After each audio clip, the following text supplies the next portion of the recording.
Hello, nice to have you join us on News at 5, live from Channels Television's global headquarters in Lagos, Nigeria. I'm Dominic Iwiwu, and these are the stories and reports we're tracking at the moment. The United States President Donald Trump says U.S. forces have conducted powerful and deadly strikes against Islamic State militants in northwestern Nigeria after he warned the group to stop killing Christians in the country.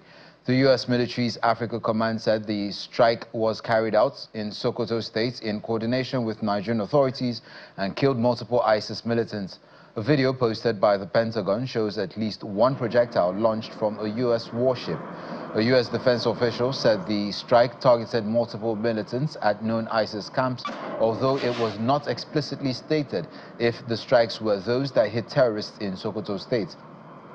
The strike comes after Donald Trump in late October began warning that Christianity faces an existential threat in Nigeria and threatened to militarily intervene over what he says is the government's failure to stop violence targeting Christian communities. Writing on his Truth social media platform, President Trump said, open quote, "Tonight, at my direction as Commander-in-Chief, the United States launched a powerful and deadly strike against ISIS terrorist scum in northwest Africa, Nigeria, who have been targeting and viciously killing primarily innocent Christians at levels not seen for many years and even centuries. I have previously warned these terrorists that if they do not stop the slaughtering of Christians, they'll be held to pay, and tonight there was." The Department of War executed numerous perfect strikes as only the United States is capable of doing under my leadership. Our country will not allow radical Islamic terrorists to prosper. May God bless our military, and Merry Christmas to all, including the dead terrorists, of which there will be many more if the slaughter of Christians continues. U.S. Defense Secretary Pete Hegseth thanked the Nigerian government on X for its support and cooperation and added more to come. Pentagon Chief Pete Hegseth also praised his department's readiness to take action in Nigeria and said he was grateful for Nigerian government's support and cooperation. These attacks mark the first by U.S. forces in Nigeria under Donald Trump and come after the Republican leader previously criticized Nigeria in October and November, saying Christians in the country faced an existential threat that amounted to genocide.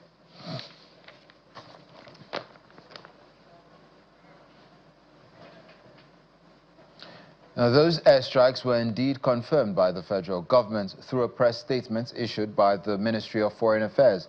The statement explains that Nigerian authorities are actively engaged in structured security cooperation with international partners, including the United States, to tackle the ongoing threats of terrorism and violent extremism, and that the partnership has resulted in precision airstrikes targeting terrorist groups in Nigeria's northwest.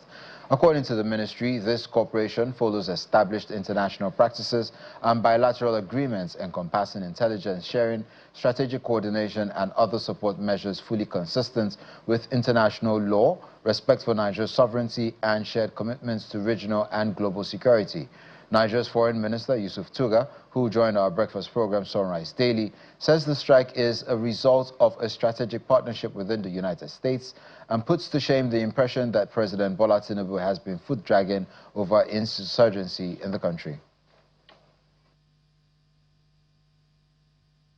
Nigeria has remained consistent in its approach, which is, like the statement says, to work with all partners that are committed to the fight against terrorism, irrespective of what religion, who the victims are, whether they are Muslims or Christians, and irrespective of what type of terrorism, be it terrorism being carried out in the name of one religion or the other, or indeed even banditry. So this is an ongoing process. We have been working closely with the Americans. This is what we've always been hoping for, to work with the Americans, work with other countries to combat the terrorism, to stop the death of innocent Nigerians. So those who thought that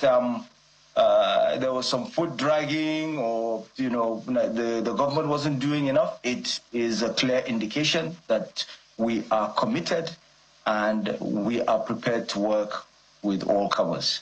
Okay, so we understand that there was some reconnaissance done before the strikes. Were we also involved in that, and how so? It's Nigeria that provided the intelligence. I was on the phone yesterday for 19 minutes with Secretary of State Marco Rubio of the United States. We spoke extensively, and we agreed that I was going to speak with President Tinubu, for President Tinubu to give the go-ahead. And I did speak with him, and it was agreed also that the statements that would follow would be statements that would show clearly that it is a strike against terrorism and that it is part of the ongoing joint operations between Nigeria and collaboration between Nigeria and the United States, and that it is not to do with religion, it's to do with protecting Nigerians and innocent lives of either Nigerians or non-Nigerians.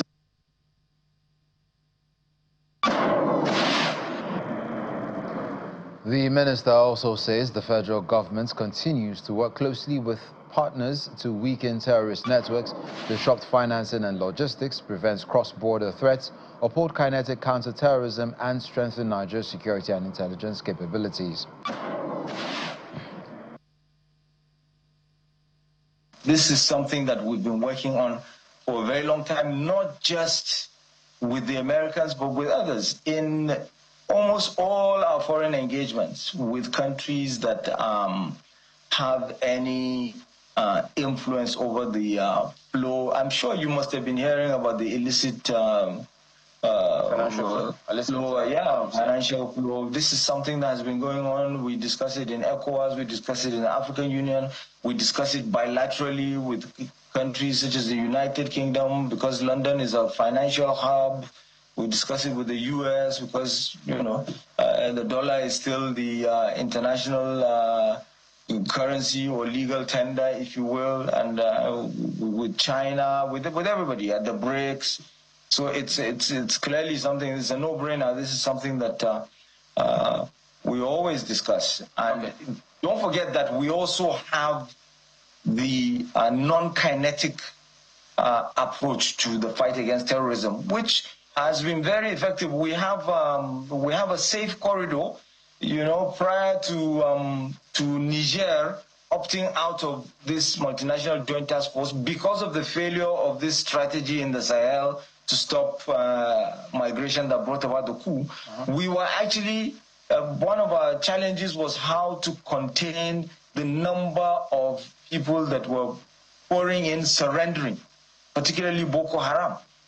But then this change, you saw an upsurge in Boko Haram activities, just like we witnessed this suicide bombing recently. We had, it had become a thing of the past. We're doing so well, which is why it is important for those that are concerned about terrorism to collaborate with countries like Nigeria, and in particular Nigeria, because Nigeria is a leader in the region. And that's how we can be effective. So we have to be sincere. And we are sincere. Nigeria is sincere about its purpose and about its objectives. In the meantime, the People's Democratic Party, PDP, has reacted to the recent U.S. strike on terrorist positions in Nigeria, raising concerns over how the information was communicated to the Nigerian public. A statement issued by the party's National Publicity Secretary, Ine Ememobong, notes that Nigerians first learned of the American strike against terrorist assets through the verified social media pages of President Donald Trump and other U.S. officials. The opposition party says the Nigerian Ministry of Foreign Affairs issued what it describes as a vague statement hours later, only passively confirming the government's awareness and cooperation in the operation.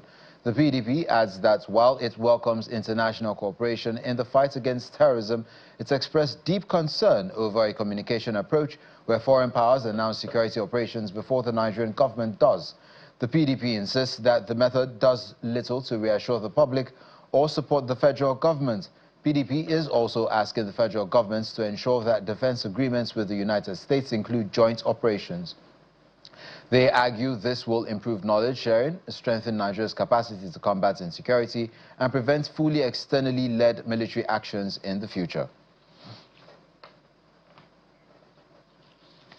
Meanwhile, residents of Jabo village in Tambowal local government area of Sokoto state were thrown into panic yesterday night following a loud explosion believed to have been caused by an unknown object. Eyewitnesses say the incident occurred suddenly, triggering fear among villagers who initially mistook the sound for an attack. No casualties were recorded as the object reportedly did not explode in a crowded area. A resident who confirmed the incident said the explosion caused widespread panic but resulted in no injuries. Security agencies have since been alerted and are investigating to determine the source and nature of the explosion. Authorities are yet to officially confirm whether the object was an explosive device or how it entered the community. Residents have been urged to remain calm and cooperate with security operatives as investigations continue. Tambowal local government area has remained largely peaceful in recent times, making the incident a source of concern for residents who are calling for increased security presence in rural communities. As of the time of filing this report, no official statement has been issued by security agencies. We are wondering what really happened, what is it that happened. But glory be to God, like I said earlier, no loss of life, no loss of property, and unfortunately, it happened. Jabo has now witnessed this kind of situation. We are calling on concerned authorities to make an investigation to ensure that what are the causes of this. Yesterday in the night, I was in my house around 10:30 in the night, 10:30 p.m. So I hear very, very big sound. I asked my madam, what is happening? They say maybe it's a plane crash. So we'll just come out rushly. We will just see fire. Anyhow, we rush. When we rush, we see fire on the bush. So we come and see what is happening on that night. Vice President Kashim Shettima has visited the University of Maiduguri Teaching Hospital to commiserate with the victims of the Maiduguri Mosque blast. The Vice President, who was accompanied by the Borno State's Governor, Professor Babagana Zulum, and other top officials in the state, says acts of terrorism would soon be over. Vice President Kashim Shettima commended the Borno State's government for complementing the efforts of the federal government in supporting the victims of Boko Haram insurgency. He said, despite the security challenges, Nigeria remains united as one entity. The president to commiserate, to sympathize the victims, reassure the good people of Borno and by extension the nation that the government remains unwavering in its promise to secure the lives and properties of the citizens. The governor of Borno has been up and working around the clock to complement the efforts of the federal government, and we sincerely appreciate the efforts and investments in the security architecture by the Borno State government. But most importantly, we are united in victory as well as in challenges. We are one nation tied to a common destiny. By the grace of God, inshallah, this madness will soon be over. You're watching the news at 5 live on Channels Television. Still ahead, we'll bring you a story on how displaced persons celebrated Christmas in Edo State. That's when we'll come back. Stay with us.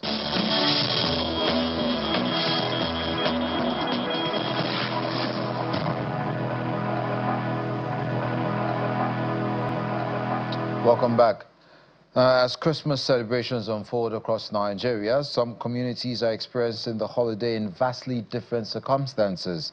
In Benin City, the Home for the Needy Foundation IDP camp is home to thousands of displaced persons. Channels Television's correspondent Jessica Olugbushiri visited the camp to capture the mood on the special day. And here's the story. The Home for the Needy Foundation IDP camp Uhogwa on the outskirts of Benin City is home to thousands of displaced persons. On Christmas Day, the camp is calm, a usual sight here.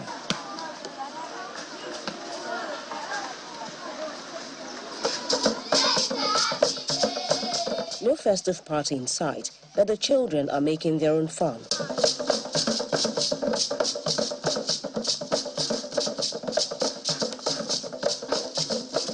In the kitchen, cook stoves blaze as food is being prepared. Kind-hearted individuals and groups provided the foodstuff, a big relief for the camp residents. The young men are also honing their cooking skills, making the most of the available food.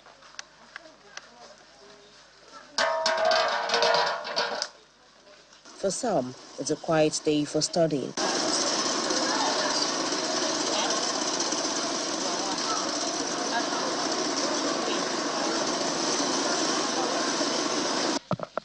Hello. A video call from Amos Ishaku, an IDP alumnus now studying abroad on scholarship after bagging a first-class degree in chemical engineering, brought smiles to the children's faces. Wow, I miss you people. The camp's coordinator, Solomon Falorensho, says this is one of the best Christmases in years. Food is plentiful. In a lot of Christmas seasons, the children were hungry, no food. But this time around, the governor of Edo State responded. He brought food for them. Our dear Senator Adams Aliyu Shomole brought food for them, sent them money. Different persons were coming. Even one judge in Edo State, we think such people don't have much money. Justice Erabo send them money. In fact, different persons, PFN, all of them were just, even Bishop Oyedepo sent not only money, he brought drinks, he brought biscuit, he brought big cake. If you see the cake, the children have never seen something like that. So we thank every one of them. He appeals for continued support beyond the festive season. Yes, Christmas, but they are thinking of their exams. They are thinking of their classes. They are thinking of their future. That's why you see them reading. The only thing they just need is for you to just add a little bit, pay their fees, buy them books. Nigeria will be better. The world will be a better place. They've been taught criminality is not good. Work hard, read, become something that can change the world for good. So that's what you are seeing. No new clothes this Christmas, but gratitude fills the air in this IDP camp for life, peace, a safe haven, and gifts beyond measure. Jessica Lugusere, Channels Television News. Now, the House of Representatives has responded to public commentary surrounding the legislative process for several recently passed acts, including the Nigerian Tax Act 2025, the Nigerian Tax Administration Act 2025, the Joint Revenue Board of Nigeria Establishment Act 2025, and the Nigerian Revenue Service Establishment Act 2025. The lawmakers note that while public discussions has focused on the harmonization of bills passed by the Senate and House, documentation transmitted for presidential assent, and the versions of the acts published in the official gazette, questions have been raised about potential lapses or discrepancies in the process. The House of Representatives is assuring Nigerians that these matters are being addressed within the constitutional and statutory remit of the National Assembly. It notes that last week, a 7-member ad hoc committee was constituted to review the sequence of events, identify factors that may have contributed to the situation, and examine any lapses, irregularities, or external interferences. The lawmakers insist that in the interest of accuracy and transparency, the leadership of the National Assembly under Senate President Godswill Akpabio and Speaker Right Honorable Abbas Tajuddin has directed that the acts be re-gazetted and certified true copies issued. According to them, this administrative step is intended to authenticate and accurately reflect the legislative decisions of both chambers. The House emphasizes that this review is strictly procedural and does not imply any defect in the exercise of legislative authority. The leadership urges the public to allow institutional processes to proceed without speculation, reaffirming their commitments to transparency, accountability, constitutionalism, and the rule of law.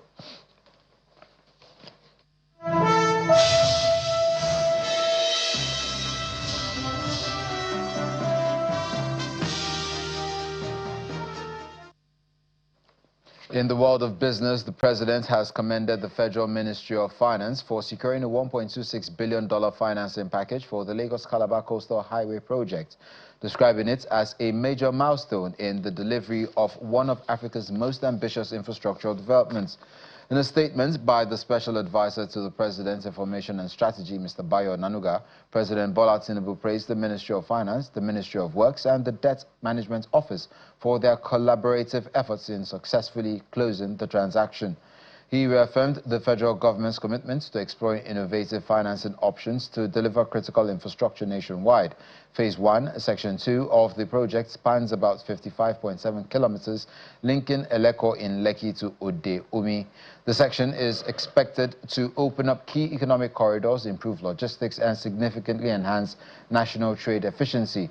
The financing was fully underwritten by First Abu Dhabi Bank with risk mitigation support from the Islamic Corporation for the Insurance of Investments and Export Credit. The deal marks ICIEC's first Nigerian transaction since recent institutional and regulatory reforms.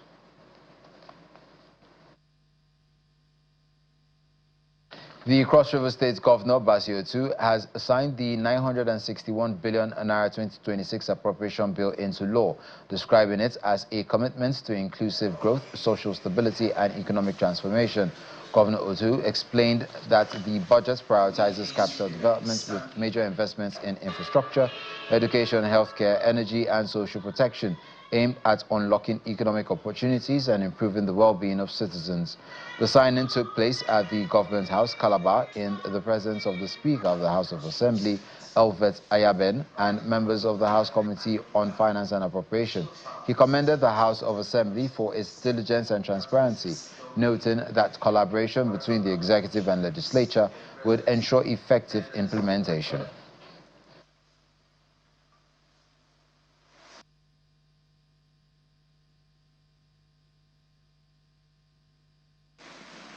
This strong capital orientation clearly underscores our determination to invest in infrastructure and productive sectors that will stimulate economic growth and create lasting value. The budget prioritizes massive infrastructure development, including roads, bridges, urban renewal, and rural connectivity. These investments will not only aid the movement of people and goods, but also open up new economic corridors across our state. Furthermore, this budget reinforces our commitment to social protection, citizen empowerment, and social safety net programs, particularly for the most vulnerable among us. No cross-riverian will be left behind as we pursue inclusive growth. Special focus has been placed on youth, women, and sports development, recognizing their role very critical in shaping our future. Through targeted empowerment programs, skills acquisition, entrepreneurship support, and sports development, we aim to harness the immense potential of our people. The 2026 budget also prioritizes improved electricity supply, acknowledging its vital role in industrialization, job creation, and economic expansion by strengthening power infrastructure and supporting energy initiatives. We are laying the foundation for a more competitive and resilient economy. Dear Cross Riverians, this budget is more than figures and projections. It is a statement of purpose. It is our roadmap to economic growth, social stability, and sustainable development. Its successful implementation will require discipline, transparency, and the continued support and cooperation of all citizens. And that's it on Business News and the News at 5. I'm Dominic Iwiwu. Up next is The World Today.